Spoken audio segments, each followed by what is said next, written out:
Hello and welcome to Module 1, Level 4 of Generic Management. As a new manager, you will need to identify and explain the core functions of your organization.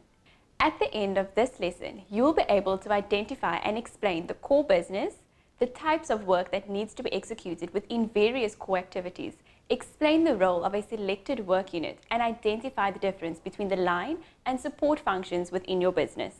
Before we continue with this lesson, please note the following documents attached: the formative and summative assessment, POE document, and the logbook.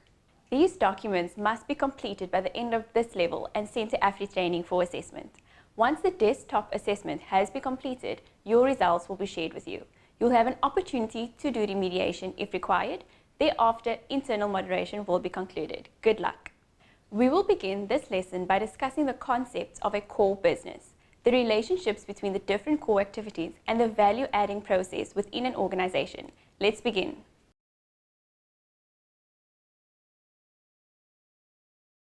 The core of an organization is the idealized construct that expresses the essential activities. It means that a firm's success depends not only on how well each department performs, but also on how well a business coordinates departmental activities to conduct the core business process. The core business process includes 5 processes that are implemented in each business activity. The market sensing process is the process of gathering all marketing intelligence and acting on the information that is gathered.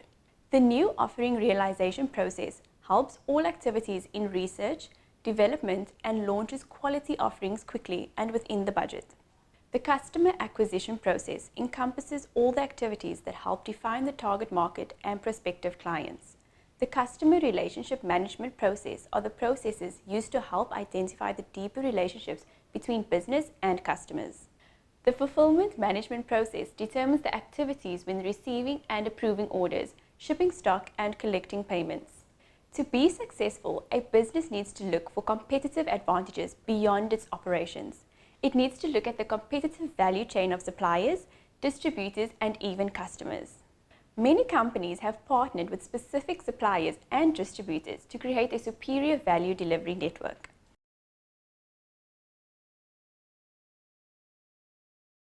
In any organization, there are core business processes that help the business to function optimally. Small businesses start with 5 core processes and then they grow. Bigger corporations will implement 10 core business functions. Every organization needs a sales and marketing process. Even non-profit organizations, government, and hospitals. Each of them must identify their customers, manage relationships, and deliver a good service in exchange for money. Once you have funds coming through to you, you must account for that cash to complete your tax, which means you need accounting. Accounting depends on technology, but in a small company, technology forms part of the accounting process. Next is your product and service delivery process. You need to deliver your products well, or else you won't receive any money from your customers. A small business must hire employees and manage operations. And lastly, you need to have a product development to design products for your customers. A small business is pretty simple until it starts to grow. Growth introduces new complexities that require more employees and more focus. The 5 core processes for a small business can quickly grow to the 10 core processes. Each of the 5 core processes splits into 2 processes.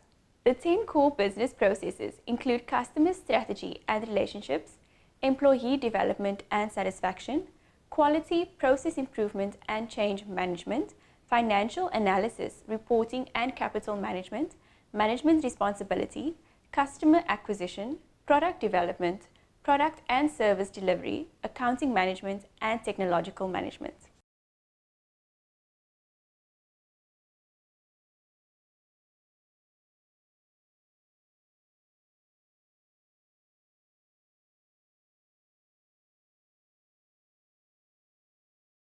Business functions that are critical and closely related to a firm's strategy are expressed in customer service, marketing, and product design. Routine administrative and maintenance tasks are not part of the core activities. Moreover, core business activities are a company's central, most important activities, and it is the basis of the company's competency. A business function is the process or operation that is routinely performed in order to carry out a part of the mission of the business. Core competencies give a company one or more competitive advantages in creating and delivering value to its customers in its chosen field. It can also be called core compatibilities or distinctive competencies. On the other hand, core rigidities are caused by an over-reliance on any advantages for too long. While a successful firm's management relaxes its improvement efforts, others keep getting better and obsolete its competitive advantages.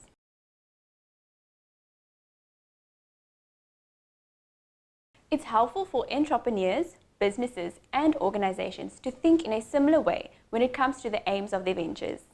If you are going through a major product launch or PR event, it's probably not the time to focus on tertiary activities.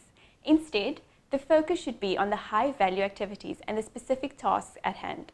In a business organization, there are two ways to think about core activities. First, think about what the business's core activities are. Second, think about what the core activities are for the people who make up the business. The value of knowing what your core activities are is that you can accurately assess where your resources should go to accomplish all your tasks.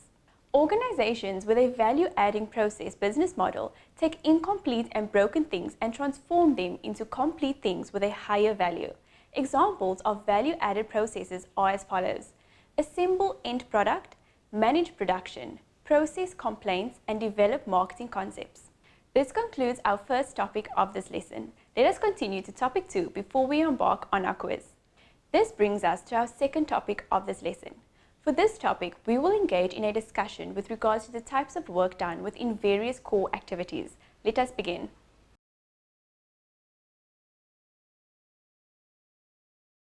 There are 3 types of organizational activities: process consultation, confrontation meeting, and survey feedback. Process consultation is a powerful tool used to enhance group effectiveness, shorten meeting times, and address conflict. The process occurs when a consultant intervenes in a group or team to help it accomplish goals.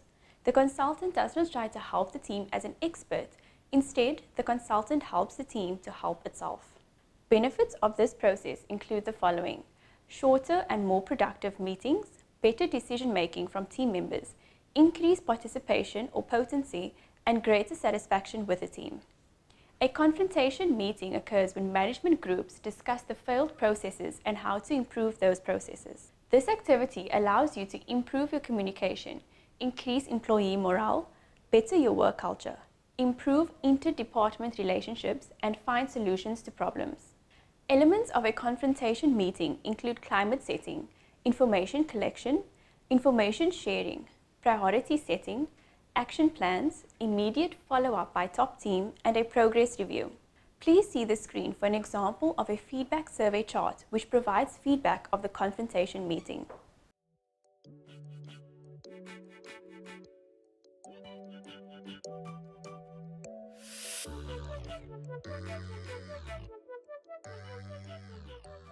This concludes the second topic of this lesson.